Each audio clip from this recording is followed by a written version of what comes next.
ধান খেতে আসলাম মানুষের মতামত নেওয়ার জন্য। আসসালামু আলাইকুম। ওয়ালাইকুম আসসালাম। কেমন আছেন? আচ্ছা, আল্লাহ পাক ভালো আছে। আপনি ভালো আছেন? ইনশাআল্লাহ। আসলে প্রশ্ন কি জানেন, অনেকদিন পর আসলাম আপনাদের এলাকায়। আমি বিভিন্ন জায়গায় যাই তো কিছু প্রশ্ন করি আর কি, যেহেতু অনেকদিন পর আমরা নির্বাচন পাই সামনে ইনশাল্লাহ, তাই হুম, না? হুম, তো আগামী দিনে আমরা আমরা কোন সরকারকে পছন্দ করতে চাই, এমন কোন সরকারকে আমরা ভোট দিতে চাই, হুম। এই মতামত একটু বলতেন। এটা কোন সরকারে আমরা ভোট দেবো, এটা তো ভোট তো মনের ভাব, এটা তো প্রকাশ করা যায় না। হ্যাঁ, তবুও আমরা জনগণ যেটা পছন্দ করে, যেদিকে দল বড় হবো, কেন্দ্র আমরা যাবো, যেদিকে দেখুন ভোট পাতা ওই দিকে দেবো। তো আশা করি আমরা ইসলামী তো জি। ইসলামাবাদে আর কি দিয়ে দিই, ভোটটা আমাদের দিয়ে নেবো। আচ্ছা আচ্ছা আচ্ছা, মাশাআল্লাহ মাশাআল্লাহ ইসলামাবাদে দিতে হবে। মাশাআল্লাহ। ঠিক আছে, ধন্যবাদ। আরেক ভাইয়ের কাছে আইলাম। আসসালামু আলাইকুম। ওয়ালাইকুম সালাম। কেমন আছেন? আল্লাহ তো ভালোই।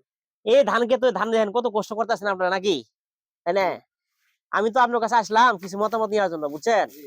যে আগামী দিন তো সামনে নির্বাচন, বুঝছেন? এই নির্বাচনে ইনশাল্লাহ আমরা, আপনি কোন দলটা পছন্দ করেন ইনশাল্লাহ, কাকে ভোট দিতে চান ইনশাল্লাহ, যদি একটু বলতেন এখন ইনশাল্লাহ। মনে করেন নির্বাচন মনের লড়াই বিভাগ।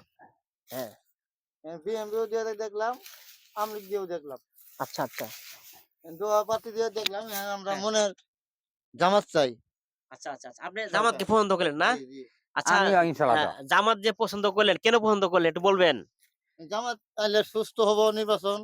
আচ্ছা আচ্ছা তাতে নারীরা যাবো, পদ্মায় যাবো। আচ্ছা, আচ্ছা। নারীরা পদশীল থাকবে। জি। হুম। জামাত ক্ষমতা আসলে দেশটা সুষ্ঠু মতো ভালো চলাবে হ্যাঁ, হ্যাঁ, নাকি? হ্যাঁ, হ্যাঁ। হ্যাঁ। আর এ যাবৎ যারা রাজনীতি করছেন তাদের পরিবেশটা মানে কিরকম দেখছেন? পরিবেশ বিরাট খারাপ হয়ে গেছে। আচ্ছা আচ্ছা আচ্ছা, মাশাআল্লাহ। মতামত দিয়ে ভালো। আপনাকে ধন্যবাদ। ইনশাআল্লাহ। কৃষির মধ্যে মনে করেন কিছু লাভই নেই। হুম, আচ্ছা হুম। আচ্ছা, ঠিক আছে ইনশাআল্লাহ। ভালো থাকবেন, সুস্থ থাকবেন।